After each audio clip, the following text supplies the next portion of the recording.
Hi, Assalamualaikum. Welcome back to SMG 453. Okay, so today we're going to enter chapter 8, which is the project team. Before this, we have learned about the project manager.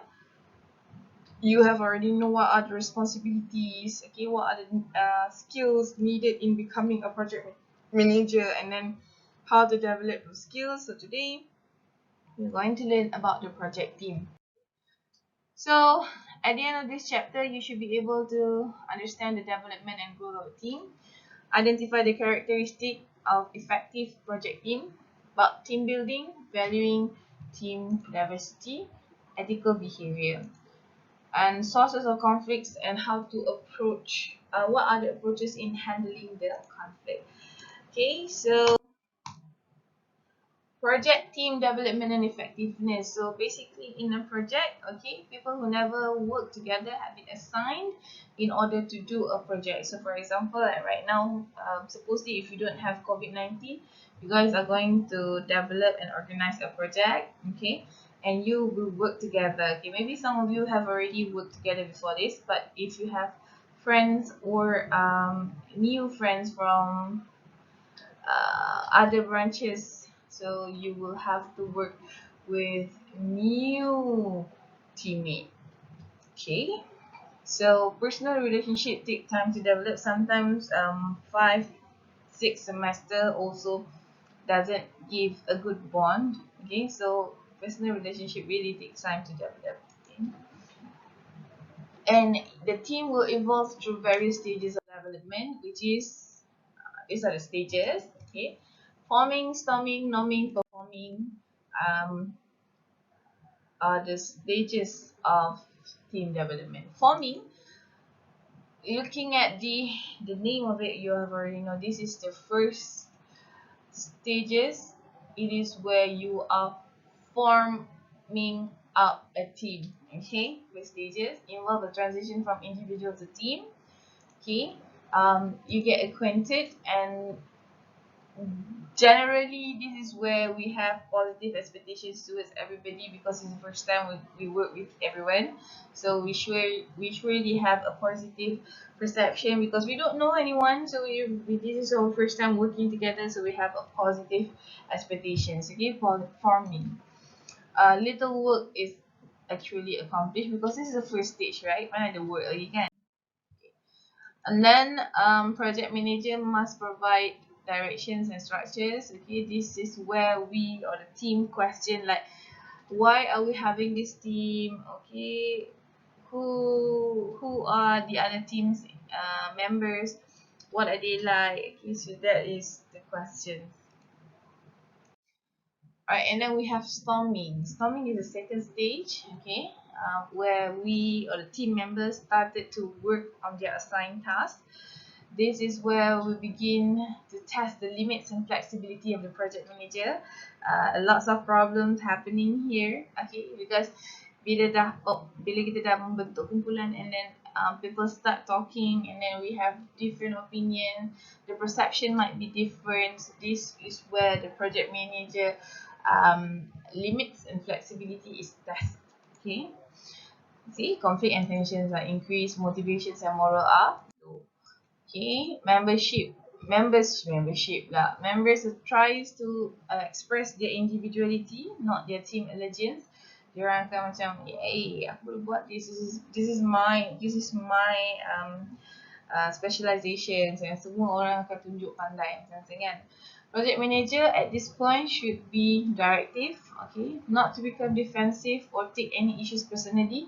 So the project manager need to understand this is the second stage of a team development.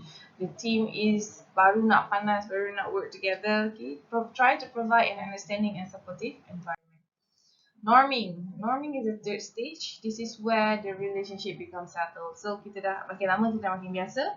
We have already get to used to everyone. Okay, interpersonal conflict also have been resolved. Right, cohesions have begun to develop. So kita tahu, okay, we need to work together in order to achieve the goal. Okay, project manager minimize the directiveness. Now the team can work on their own. Okay, for work performance accelerates and productivity increases. Okay, the last one is performing. Performing is the final stage where the team is highly committed and eager to achieve the project objective. Level of work performance is high, and communication is open. Members collaborate and help each other. Okay? So this is where the project manager fully delegates all the job, responsibilities, and authority. They, the project manager only concentrates on the project performance and only acts as a mentor. So now the team will do all the tasks. Okay? So effective project team, to have a good or effective project team, first the team must have a clear understanding on the project objective. They should have a clear expectations on each and everyone's roles and responsibilities. They need to have a results orientation. They need to have a good or high degree of cooperation and collaboration, high level of trust. By having all this, then on the project team will be an effective. Okay, but what are the barriers? Kalau kita tengok tadi, dia punya point in becoming effective kena ada clear goals lah benda semua. So definitely the barriers is having unclear goals, unclear definitions of roles and responsibilities, lack of project structure, lack of commitment, poor communication, poor leadership, turnover of project team members. Suddenly kita rasa macam, oh, I feel so morally down, so I just want to quit and I don't want to do this anymore. So benda tu akan menyebabkan team effectiveness itu tak akan tercapai. Okay, dysfunctional behavior, tiba-tiba jadi pemalas, jadi suka bertangguh kerja. So this is all dysfunctional behavior will also leads to ineffective ineffective team development. Okay? Being an effective team member means that you able to plan, control, and feel accountable for what you're doing. Have a high expectations on your task. Okay, if I am a team member, I'll do my task passionately sebab saya nak kerja saya tu sempurna. So definitely kita akan buat yang sebaik mungkin. So itu adalah cara kita nak jadi effective team member. Kita kena plan, never have to control our work or our task, and we should have high expectations. Okay, we should be self-directed and follow on assignments. Means like, okay, macam awal tahun, awal bulan hari tu, awal semester hari tu I have already put in what you need to do, what assignments that you need to do, when you need to submit. So just follow it, meaning that you're becoming an effective team members. Okay, take pride in doing quality work. Jangan buat kerja cincai boncai. Okay, hari saya dah bagi assignment tu for about early in the semester, but 2 hari sebelum nak hantar assignment, then only you call me, betul ke madam macam ni. So take pride in doing quality work. Quality works means that you work smart in a very smartest ways, because sekarang kita dah ODL kan. So you boleh perform ataupun you boleh plan it earlier. Okay, so bangga dengan buat kerja yang bagus, bukan buat kerja yang ala balai. So saya cincai, okay, asal hantar je, confirm madam akan bagi markah. No, that's not an effective team member. Becoming an effective team member means that you planned and you being proactive and you settle your work early. Okay, participate and communicate, problem identifiers and problem solver. Most of us, we are all problem identifiers, but we're not problem solvers. Okay, try to be a problem identifiers and problem solvers. By then only you become an effective team members. Okay, put success of a project above a personal gain. Make sure that you are only doing it for the team objective. Okay, because it is work in a team, no individual winners or losers. Okay? Team building is an ongoing process. It happens in organizations or within a group, within a team. Okay, it means socialization among team members. Okay, so team building can happen periodically. Okay, so sometimes it can happen through team meetings ataupun ada juga yang pergi buat team building activities. Okay, so these are the questions that usually asked in a call meeting. Okay, valuing team diversity. Diversity is differences among people. Sometimes you will be working with different races, different culture, different gender. So by respecting diversity, you'll have you will become a good team members. Okay, because sometimes differences can create barriers to team performance, but by valuing them, so you can definitely appreciate the uniqueness or the differences. Okay, so this is the dimensions of diversity: age or generational appearance, ethnicity, gender, health, job status, marital status, race, religious, and then sexual orientation, political affiliations. Sometimes kita memang okay, we're Malay, we're male, we're female, but we have other aspects of diversity. For example, we have different sexual orientation. Kita ada pandangan politik yang berbeza, personal habits. So these are all the differences that we need to appreciate, okay, and value.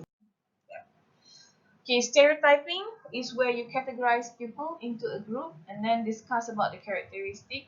Okay, usually stereotyping is not a good thing, so avoid stereotyping because it is an inappropriate behavior regarding diversity, because it includes close-mindedness, okay, labeling, exclusion. Kita tiba-tiba nak cakap orang ni macam ni, orang tu macam tu, so it's not a good thing. So don't do stereotype. Okay. How to create a positive climate for diversity ada dua. First, have a written policy regarding diversity and provide training about diversity in the workplace. By doing this, your workers or your team will understand and they will appreciate and value the differences in the team. Differences, I love differences because differences make us so unique, and it makes us more of a human, because we try to accept the differences. By accepting differences is actually we're trying to accept ourselves, because we are also different from others. Alright, so barriers to valuing diversity include lack of awareness and lack of understanding. Yes, people who were raised in a close-mindedness environment will definitely not valuing diversity. Dia orang akan rasa benda ni macam pelik lah. Dia orang ini benda-benda ni yang menyebabkan racism. So tak bagus. So try to educate yourself, and kalau you dah kahwin, ada anak, try to educate your wife, your husband, your children about being respectful towards other culture, other races, other gender, macam tu. Alright, ethical behavior. Ethical behavior ni adalah perangai ataupun etika perlakuan. So definitely because we are dealing with the customer, so we need to be very ethical. Okay, jangan pecah amanah, and not only that, don't go for sexual harassment. Katalah customer tu seorang perempuan, don't harass her. Okay, try to be very professional. Okay, jaga ethics dan sebagainya. Okay.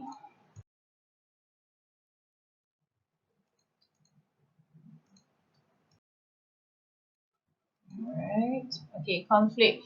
You might think conflict is bad and should be avoided, but sometimes it can be inevitable and be beneficial. Sometimes conflict ni membantu tau. Sebab when you have conflict, it means that you have different opinions. So different opinions are natural and it must be expected. So it can create many opportunity of growth. Okay, but yalah, conflict will happen no matter macam mana pun, sebab bila ada differences of opinion, conflict will arise. So sources of conflict: work scope, resources, assignments, schedule, cost, priorities, organizational issues.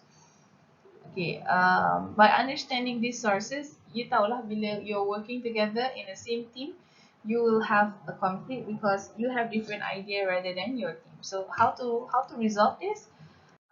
Resolve this by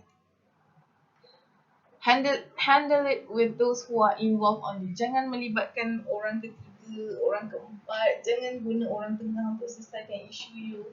It is better for you untuk jumpa orang tu personally and try to resolve the issues. Okay, lepas tu handle it properly, because conflict can be beneficial sebab Dia tanya dia kan, so what is your problem actually? So dia akan cerita, actually I'm having problem with you because your idea isn't old school. I think my idea is something like this, blah blah blah. So you can check, oh, okay, alright, in order to resolve this, why not we just combine our ideas together so it will become better. So try to handle it properly, okay? So conflict also stimulates discussion. It can foster creativity in solving a problem. It also helps to increase team building because you get to know your team member. You get to know what he or she likes or does not like. Okay, and this is the approaches on handling the project, the conflict. Sorry, avoid or withdraw. Sometimes when we see there is a conflict coming, we just avoid it. Okay, oops, I don't want to get involved in this anymore. Competing or forcing, we try to win that, so we try to force the conflict. Accommodating or smoothing, we try to resolve things. Okay, compromising, we are having a win-win situation. And then collaborating, confronting, and problem solving, it's quite similar to compromising. This is where we work together with the other person. Okay? So this is the 9th step of problem solving. First, develop problem statement, identify potential causes of the problem, gather the data and verify the causes, identify possible solutions, evaluate the alternative solutions, determine the best solutions, revise the project plan, implement the solution, determine either the problem has been resolved or not. So you have to remember all these 9 steps. Maybe this will come out in the task 2 so that you need to know this, okay? Brainstorming, I bet everyone is very familiar with brainstorming because we use it in problem solving. Because it creates a spontaneous idea where we list out all the ideas on how to solve a problem. Okay, quantity of idea is more important than the quality. Okay, so you need to list down as many ideas as you can. Okay? So the process, the team sits in a table, okay, and then we start to change ideas in turn, and then try to appreciate each of the ideas, and this continue until no one come up with new ideas or the time is up. Alright, 2 rules, no immediate discussions, no judgmental comments. Kalau nak buat brainstorm ni, kita cuma list out the ideas, tapi kita jangan discuss idea tu dan kita jangan judge ideas tu, okay? Jadi kita nak tengok je kan list of ideas, what we can do, what we cannot do, what are the possible solutions dan sebagainya. So that is all for this chapter, the theme. I hope that everyone understand this. And yeah, hope to see you guys in the next class, inshallah. Assalamualaikum warahmatullahi wabarakatuh.